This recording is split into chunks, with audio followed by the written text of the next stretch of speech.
మీ మోకాల నొప్పులకు ఎటువంటి సర్జరీ లేకుండా ఎపియాన్ పెయిన్ క్లినిక్ అందిస్తున్న అత్యాధునిక చికిత్స.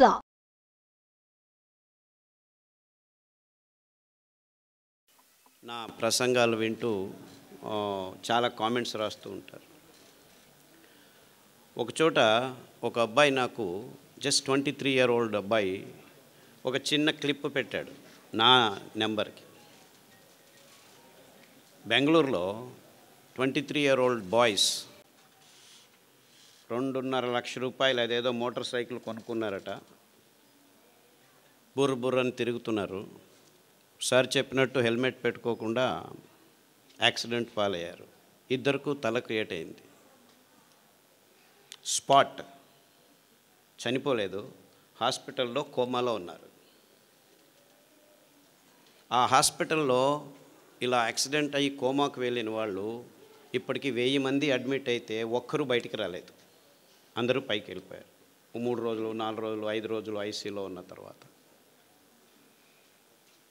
సో ఆ డాక్టర్లు అందరూ అక్కడికి వెళ్ళిపోయారు, ఇంకేమీ లేదు, అందరూ పిలుచుకోండి అని చెప్పి వాళ్ళ ఇంట్లో అందరికీ చెప్పేశారు.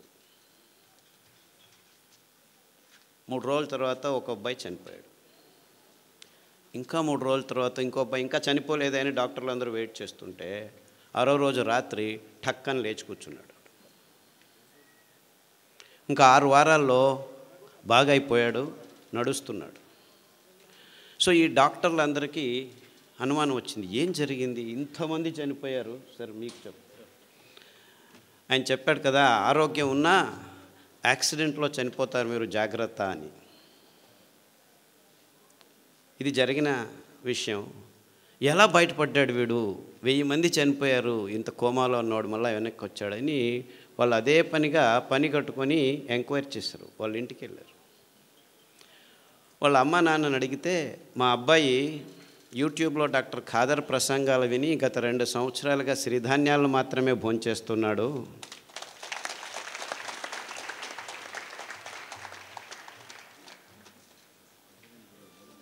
సో ఈ విషయం ఫేస్బుక్లో అబ్బాయి రాసుకున్నాడు. అంటే నేను ఆయన చెప్పిన దానికి తద్విరుద్ధంగా చెప్తున్నానని కాదు, అందరూ హెల్మెట్లు వేసుకొని ప్రయాణం చేయండి, కానీ యాక్సిడెంట్ అయినా కోమా అయినా మీరు సిరిధాన్యాలు తింటూ ఉంటే బతికి బయటపడేదానికి దారి ఉంటుంది అని మీకు ఈ ఘటనతో చెప్తున్నా.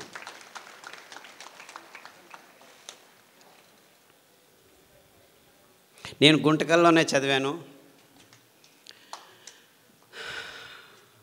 చేంతాడు చేతిలో వేసుకొని 6 కిలోమీటర్లు దూరం వెళ్ళి, ఆ చేంతాడు ఒకే బావి ఉండేది, నీళ్ళ బావి, ఆ దర్గా దగ్గర అటువైపుకి వెళ్ళేవాళ్ళం మేము.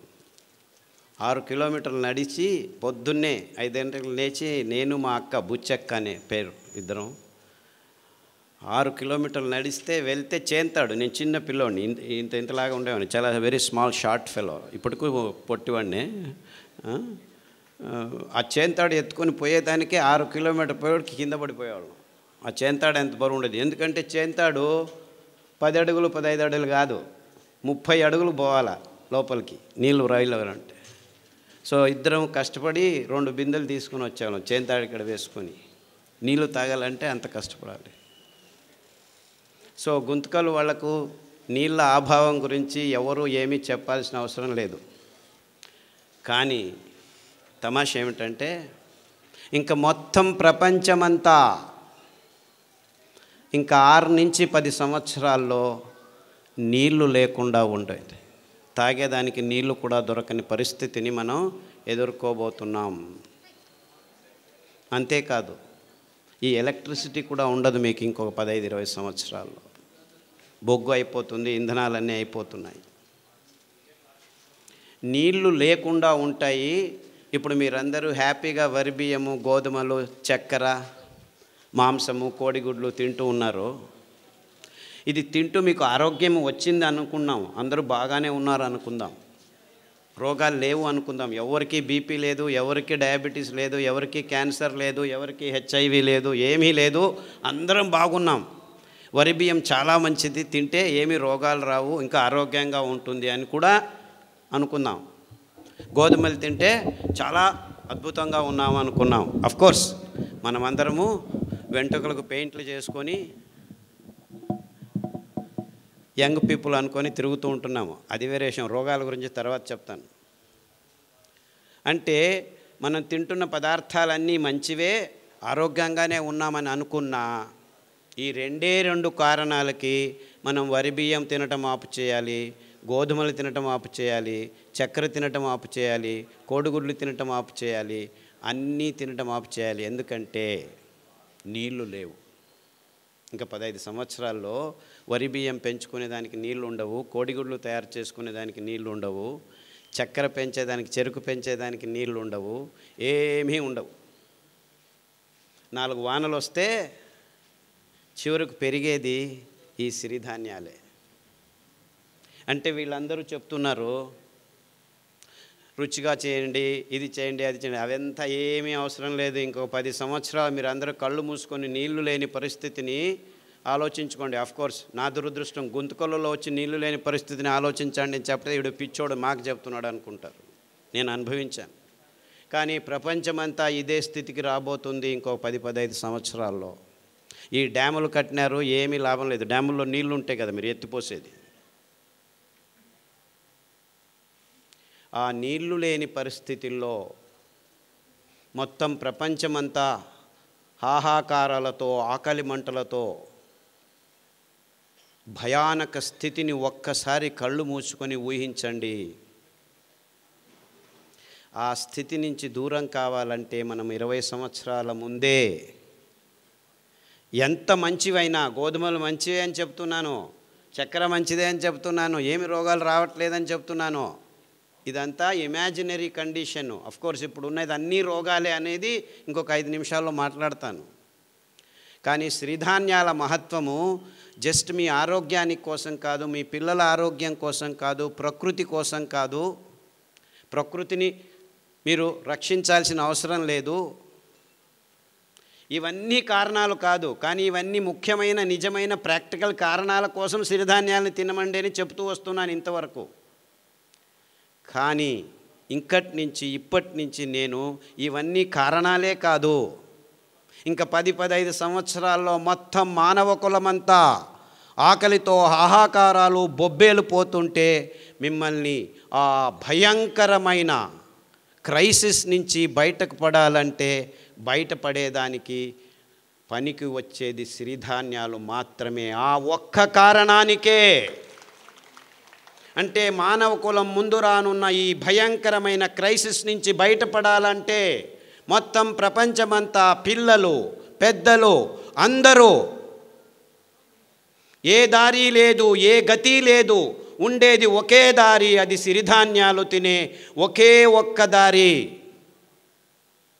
ఈ క్రైసిస్ని మానవ జాతి ఎదుర్కోవాలంటే ఈ దారి తప్ప ఇంకా ఏ దారి లేదు అని గట్టిగా నమ్మిన వాడిని నేను. అందుకే 40 సంవత్సరాల క్రితమే ఈ విషయాల్ని పూర్తిగా విశ్లేషణ చేసి, అరే ఈ రోగాలకు పక్కన ఉంచండి, మీ తలల మీద తెల్ల వెంట్రుకల గురించి పక్కన ఉంచండి, నాకు క్యాన్సర్ వచ్చింది అని బాధపడే వాళ్ళ గురించి నేను బాధపడటం లేదు. మొత్తం మానవ కులమే కాదు, ప్రపంచంలో ఉన్న జీవరాశి అంతా ఈ భయంకరమైన సన్నివేశాన్ని ఎదుర్కోబోతుంది ఇంకో 20-30 సంవత్సరాల్లో. నేను చెప్పేది అతిరేకంగా లేదు, మీరందరూ దీనిల గురించి ఆలోచించట్లేదు, ఎవరూ ఆలోచించట్లేదు. అంటే ఎంత భయంకరమైన ఇక్కట్టును మనం ఎదుర్కోబోతున్నామని మన కళ్ళ ముందు మనం ఎవరు కూర్చొని ఆలోచించేదానికి రెడీ లేదు. ఎందుకంటే నా తలల మీద వెంట్రుకలు వెళ్ళిపోతున్నాయి, నా అబ్బాయికి 3 సంవత్సరాలు డయాబెటీస్ వచ్చింది, మా అమ్మాయి 180 కేజీలు ఉంది, నడవలేకపోతుంది, మా చిన్న పాపకు బ్లడ్ క్యాన్సర్ వచ్చింది, 3 సంవత్సరాలకు బ్లడ్ క్యాన్సర్, బోన్ క్యాన్సర్ వచ్చింది, లంగ్ క్యాన్సర్ వచ్చింది. ఇలా మనము 100కి 70 మంది బీపీ ట్యాబ్లెట్ తీసుకుంటున్నాము, 100కి 38 మందికి డయాబెటీస్ వచ్చింది, 100కి 36 మంది థైరాయిడ్ ట్యాబ్లెట్ తీసుకుంటున్నాము, 100కి 16 మందికి నిద్ర రావట్లేదని ట్యాబ్లెట్ తీసుకుంటున్నారు, 100కి 16 మంది నిద్ర ఎక్కువ వస్తుందని ట్యాబ్లెట్ తీసుకుంటున్నారు. ఇలా ఎన్నెన్నో కారణాలు ఉన్నాయి, ఎన్నెన్నో రోగాలు ఉన్నాయి. హెచ్ఐవి వచ్చింది, ఎస్ఎల్ఈ వచ్చింది, ISR వచ్చింది, IBS వచ్చింది, ఇలా అక్రానిమ్స్ పెట్టుకొని 185 రోగాలను లిస్టు చేసుకుంటున్నాము. ఈ రోగాల పేర్లు వినాలంటేనే భయం అవుతుంది. రోగాలు వస్తే ఇంకెంత భయమో. అది ఇంతకుముందు డయాబెటీస్ 100కి 5 మందికి 10 మందికి వచ్చేది, 50 సంవత్సరాల పైన వచ్చేది. ఇప్పుడు 5 సంవత్సరాల లోపు పిల్లలకే 100కి 5 మందికి వచ్చేసింది. మీరు ఎంత దీన స్థితిలో అనారోగ్యంలో ఉన్నా 6 వారాల్లో మీ దేహం పుంజుకుంటుంది. ఇంకా ఒక ట్రిక్ ఉంది. ఈ ధాన్యాలు వేల సంవత్సరాలు ప్రతి దేశంలోనూ తిన్నారు ప్రజలు. మీరు అనుకున్నట్టు మన దేశంటి కాదు ఇవే, మన దేశంలోనూ ఉన్నాయి, వేరే దేశాల్లోనూ ఈ భోజనాలే చేస్తూనింది ప్రజలు. ఇటాలియన్ మిల్లెట్ అంటారు ఏదాన్ని, కొర్రల్ని.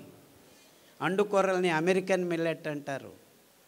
ఆఫ్రికన్ మిల్లెట్ అంటారు లిటిల్ మిల్లెట్ని, అంటే సామెల్ని. ఊదుల్ని జర్మనీస్ మిల్లెట్టు, జాపనీస్ మిల్లెట్టు, రష్యన్ మిల్లెట్టు అంటారు. ఇన్ఫ్యాక్ట్ ఊదుల్లో చాలా రకాలు ఉన్నాయి, అన్నీ ఊదులే. రష్యన్ మిల్లెట్ వేరే, జర్మన్ మిల్లెట్ వేరే, జాపనీస్ మిల్లెట్ వేరే, అన్నీ ఊదులే. బోర్నియాడ్ మిల్లెట్ అంటారు. అరికలు కోడో మిల్లెట్ అంటారు. హిమాలయ కొండ చర్యల్లో యథేచ్ఛగా ఇప్పటికీ పెరుగుతున్నాయి. అంటే అక్కడి నుంచి ఇక్కడికి వచ్చాయి కాదు, అక్కడ ఉన్నాయి ఇక్కడ ఉన్నాయి, వేల సంవత్సరాల క్రితమే ఉన్నాయి. ఎందుకంటే దీనికి ఆర్కియలాజికల్ ఎవిడెన్సెస్ మొన్ననే దొరికాయి. ఈ C4 ఫుడ్స్ అంటారు దీన్ని. ఈ కొన్ని వేల కడాబా అనే ఒక ఆఫ్రికా దేశంలోనూ అక్కడి నుంచి ఆర్కియలాజికల్ వేల 15,000 సంవత్సరాల క్రితం వాళ్ళ ఆ పండ్ల చిగుళ్ళను గమనిస్తే C4 ఫుడ్స్, అరికలు, కొర్రలు, అండు కొర్రలు కనిపించాయి. అర్థమవుతుందా నేను చెప్పేది? అంటే ఈ తజ్ఞులు ఆ దేశం నుంచి మన దేశానికి వచ్చింది, ఈ దేశం నుంచి ఆ దేశానికి లేదు. మనకు ముందు సంపర్కం ఉండేది కాదు. ఖండాంతరాల్లో అంతెందుకు గుంతకలు వాళ్లకు వింధ్య పర్వతాల వెనపకాయ ఉండేది తెలియదు ముందు. అంటే ఎక్కడి వాళ్ళు అక్కడ ఉండేవాళ్ళు. ఆయా జాగాల్లో ఆయా నీళ్లకు ఆయా గాలికి ఏదేది పెరుగుతుందో దాన్నే తింటూ ఉండేవాళ్ళం. అదే నిజమైన ఆహారం.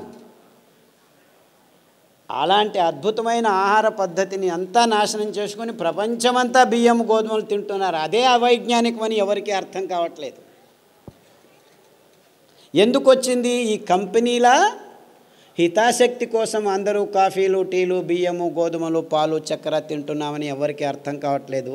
నేను పాలు తాగొద్దా, పాలు తాగొద్దా, బియ్యం తినొద్దా, గోధుమలు తినొద్దా, ఇంకేం తినాలి, మన్ను తినాలా? అందరూ ఈ ప్రశ్న అడుగుతారు నన్ను. అరే 150 సంవత్సరాల క్రితం వెళ్తే ఎవరికి తెలియకుండా ఇవన్నిటిని పెంచుకొని అందరూ తినేవాళ్ళు, వాళ్ళకు రోగాలు ఉండేవి. ఈ ఒక్క విశ్లేషణతోనే నేను ఈ ధాన్యాలని వెతకడం మొదలుపెట్టాను. 30 సంవత్సరాల క్రితం అమెరికా వదిలిపెట్టి పల్లెల్లో తిరిగి ఈ విత్తనాలని తీసుకొచ్చి మా ఇంటి వెనక పెరట్లో కొద్దిగా పెంచి మళ్ళా రైతులకిచ్చి ఆ ధాన్యాన్ని నేనే కొనుక్కొని రోగులకిచ్చి బాగవటం. మొత్తం 8 సంవత్సరాలు నేను ఒక్క మాట మాట్లాడలేదు. నేను ఆలోచించింది కన్ఫర్మ్ కరెక్ట్ అని తెలిసిన తర్వాత పల్లెకు వెళ్ళి మాట్లాడడం మొదలుపెట్టాను. వేల మంది రోగులకు బాగా అయిన తర్వాత చెప్పడం మొదలుపెట్టాను. SLE, HIV, ఇప్పటికి ఎంతమంది HIV పేషెంట్లు. నేను మొన్న ఇక్కడి నుంచి బెంగళూరు నుంచి హిందూపూర్కి వస్తుంటే 4 పేషెంట్లు ఫోన్ చేశారు. సార్ మీరు చెప్పిన ఈత ఆకు కషాయము, బిల్వ ఆకు కషాయము, గరిక కషాయం తాగుతున్నాము, అరికెలు, సామెలు, గంజి తాగండి. గంజి గురించి చెప్పవే, చాలా వేల సంవత్సరాల క్రితము ఈ విసిరేది దంపేది రాళ్ళు లేవు, అప్పుడు ఇంకా తెలియదు. ఆ కింద పడిన ధాన్యాన్ని ఎచ్చుకొని వచ్చి నీళ్ళలో నానబెట్టి వండుకొని గంజి తాగేవాళ్ళు. గంజి తాగేదానికి కూడా టైం ఉండేది కాదు. ఇది వెరుకునేదానికి పనలేకపోతే ఆ గంజి పొద్దుటి నుంచి సాయంకాలం వరకు ఉంటే అది చద్ది గంజి, అంబలి, అందులో బ్యాక్టీరియా పెరిగేది. ఆ బ్యాక్టీరియా మన పొట్టలకి అతి ముఖ్యమైనది, అతి రోగ నిరోధక శక్తిని మన దేహంలో పెంచేది. ప్రోబయోటిక్స్ అని ఈ మధ్య కొత్తగా మొదలుపెట్టారు ఈ డాక్టర్లు, ఇంజనీర్లు అందరూ. ఎప్పుడో మా తాత ముత్తాత కాలంలోనే చద్దిగంజలు తాగరా వెధవా ఆరోగ్యంగా ఉంటామని మా అవ్వ చెప్పేది. తిప్పారెడ్డిపల్లె, ఇక్కడే తిప్పారెడ్డిపల్లె. కొర్రగంజి పొద్దున్న చేసి రాత్రి తాగు, రాత్రి చేసి పొద్దున్న తాగు అనేది. అదెందుకు? పొద్దున్న చేసి పొద్దునే తినచ్చు, నీకు తెలియదులే, రాత్రి తాగు అనేది. దాంతో కావాలంటే ఈ ఎర్రగడ్డ కొరుక్కో అని చిన్నది సాంబార్ ఉల్లిపాయ ఉండేది, దాన్ని ఇచ్చేది అనమాట. అమేజింగ్లీ ఆ ఉల్లిపాయ తింటే మీలో ఉన్న అన్ని అలర్జీస్ మాయమైపోతాయి. గోరుకునేది సిట్రజిన్ వేసుకునేది, ఎప్పుడు చూడు ఎరుకుంటూ ఉంటే సిట్రజిన్ వారానికి ఒకటి పోయి 2 రోజులకు ఒకసారి అయిపోయి రోజుకు 2 సార్లు వేసుకున్నా కానీ ఆపితే చాలు గీరుకుంటూ ఉంటారు. ఆ అలర్జీస్ అన్నీ వారం రోజుల్లో మాయమైపోతాయి. మీరు అరికల గంజి, ఈ ఉల్లిపాయ రసం, 4 ఉల్లిపాయలు ఉడికించి ఆ రసం తాగితే చాలు 6 వారాల్లో మీకు ఈ అలర్జీస్, పొద్దున్న లేస్తే తుమ్మేది, చెవులో నొప్పి వచ్చేది, పాలు తాగేసి ఆపేసి ఈ కషాయాలు తాగండి. అంతెందుకు ఉచ్చలు, రాత్రి లేచిందే, పోసిందే, లేచింది ఇంత పోసేది వచ్చేది, ఇంత పోసేది రాదు బయటికి. ఇవన్నీ 6 వారాల్లో మాయమైపోతాయి. 6 వారాలు, ఎక్కువ అవసరం లేదు, 6 వీక్స్. అని డాక్టర్ల దగ్గర పోతే ప్రోస్టేట్ ఊతో వచ్చింది నాయన తీసేస్తాం రా అంటాడు. తీసేసిన తర్వాత మళ్ళీ అదే ప్రాబ్లం, ఇంకొకటి ఏదో కారణం, ఇంకేం కారణము, నరాలు దౌర్బల్యం ఉన్నాయి అక్కడ. మీరు ప్రోస్టేట్ తీసినా ఏమి తీసినా అదే రోగమే. సో తీయకముందే ఇట్లా చేయండి, హ్యాపీగా ఆ ప్రోస్టేట్ సరిగ్గా అయి కూర్చుంటుంది, ఇంతలా ఉండేది సన్నగా అయి కూర్చుంటుంది. 6 వీక్స్. ఇలా చాలా రోగాలకి ప్రతిదినం సతమవుతున్నాను. నేను చెప్పేది క్యాన్సరు, హెచ్ఐవి గురించి ఆలోచించద్దండి. చాలామందికి ఇంకా రోగాలు రాలేదు, 120 మందికే వచ్చింది. ఇంకో 300 రోజుల్లో చాలామందికి వస్తాయి. కానీ వేరే వాళ్ళకు మైగ్రేన్ అండి, తలనొప్పి, ఇటువైపు వస్తుంది, వాంతికి వస్తుంది, మళ్ళా వస్తుంది. ముట్టయినప్పుడు ఆడపిల్లలందరూ కింద బడి ఎంత నొప్పులో, నో ప్రాబ్లం, ఒక ట్యాబ్లెట్ వేసుకో, ఎన్ని రోజులు వేసుకుంటూ ఉండు, కిడ్నీ లేచిపోయేంత వరకు వేసుకోవాలి. కిడ్నీలు లేచిపోతున్నాయి ఆడవాళ్ళకి, ముట్టు ప్రాబ్లమ్స్ కోసం పెయిన్ కిల్లర్స్ తీసుకొని, నో ప్రాబ్లం, డయాలిసిస్ యూనిట్ ఉంది, రండి. And this is science for you. ఈ డాక్టర్ల దగ్గర చుట్టూ తిరుగుతుంటే మీకు ఏం దొరుకుతాయి? ట్యాబ్లెట్లు, ఆపరేషన్లు, అంతకంటే ఎక్కువ ఏం దొరకదు. ఆరోగ్యం దొరకదు, ఆరోగ్యం ఆసుపత్రుల్లో లేదు. వద్దులేండి, చప్పట్లొద్దు, ఆలోచించండి, అంతే చాలు. ఇంకా ఎలక్షన్లు రాబోతున్నాయి, రాజకీయ నాయకులు వస్తారు, చప్పట్లు దాచిపెట్టుకోండి.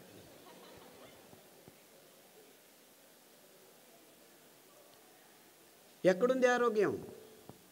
మన కొర్రల్లో ఉంది, మన కానుగ కషాయంలో ఉంది, మన పారిజాత పువ్వుల్లో ఉంది, మన రావి చెట్లల్లో ఉంది, మన కానుగ చెట్లల్లో ఉంది, అండు కొర్రల్లో ఉంది, ఊదుల్లో ఉంది. ఇంత అద్భుతమైన పదార్థాలు మీరేమైనా డబ్బు ఖర్చు పెట్టాలా? పేద రైతులు పెంచగలరు. దాన్ని అక్కడికక్కడే మీ ఇంట్లోనే రెడీ చేసుకునేదానికి బుచ్చి మెత్తడని మా అక్క నేను కలిపి కనిపెట్టాము. అందరూ హ్యాపీగా ఇంట్లో ఎవరైనా సరే రాత్రి నానబెట్టి పొద్దున ఎండబెట్టి అలా అంటే చాలు, బియ్యం రెడీ. ఇంకా అద్భుతం ఏం తెలుసా? ఈ ధాన్యాలు 7 సంవత్సరాలు నిల్వ ఉంచిన ఒక్క కెమికల్ లేకుండా, ఒక్క పురుగు రాకుండా ఉంచుకోవచ్చు ఈ 5 ధాన్యాలు. మీకు ఎప్పుడు కావాలో అప్పుడు బియ్యం రెడీ చేసుకోండి. సో అందరూ అంటున్నారు పేదవాళ్ళకి ఇది కష్టమని. ఇన్ఫ్యాక్ట్ పేదవాళ్ళకే ఈజీ. ఈ పెద్దవాళ్ళు పనులు చేసుకోలేరు, డబ్బులున్న వాళ్ళు. మీరు చేసిస్తే వాళ్ళు తింటారు. అంటే మీరు కొనాల్సిన పని లేదు. 2 ఎకరాల మెట్ట భూమి ఉంటే పెంచుకోండి, ఇంట్లో పడేసుకోండి. ఎప్పుడు కావాలంటే ఆ మిక్సీలో 1 కేజీ రెడీ చేసేదానికి మీకు 20 కేజీలు 2 గంటల్లో పని చేసుకోవచ్చు. ముందులాగా దంచాలి, విసరాలి అని ఏమీ లేదు. కావాలంటే మీకు డబ్బు కావాలంటే మీరే రెడీ చేసి పక్కనున్న ఊరికి అందజేయచ్చు. 10 మంది కూర్చొని ఆడవాళ్ళు పని చేస్తే దగ్గర దాదాపు 500 కిలోలు రెడీ అవుతాయి. ఆ పని బాలన్ గారు చేసి చూపించారు. ఇక్కడ అనంతపూర్లో భానుజ అని ఇంకొక మహిళా సంఘం వాళ్ళు చేస్తున్నారు. అంటే పేదవాళ్ళకి ఇవి అతి చౌకగా, ఎవ్వరి హంగు లేకుండా, హంగామా లేకుండా పెంచుకొని ఇంట్లోనే తయారు చేసుకొని తినేంత వరకు మేము అన్ని రకాలుగా ఏర్పాటు చేశాము. మీరు చేసుకోవాలి అంతే.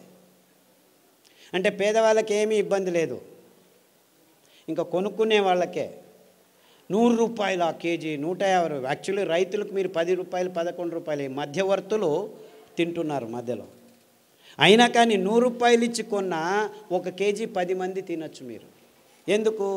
ఇందులో పీచు మధ్యలో ఉంది. నానబెడితే, రాత్రి నానబెట్టి పొద్దున వంట చేస్తే 1 కేజీ బాగా వికసించి అరలితే మీరు 10 మంది తినొచ్చు అనమాట. అదే బియ్యం అయితే, వరి బియ్యము కేజీకి 4 తిని ముగించేస్తాం అనమాట. అంటే 1 కేజీకి 4, ఇక్కడ 1 కేజీకి 10 మంది. ఇప్పుడు 30 రూపాయలు కేజీ అనుకో, 30 × 2.5 కేజీలు అంటే అది అంతే అయింది కదా.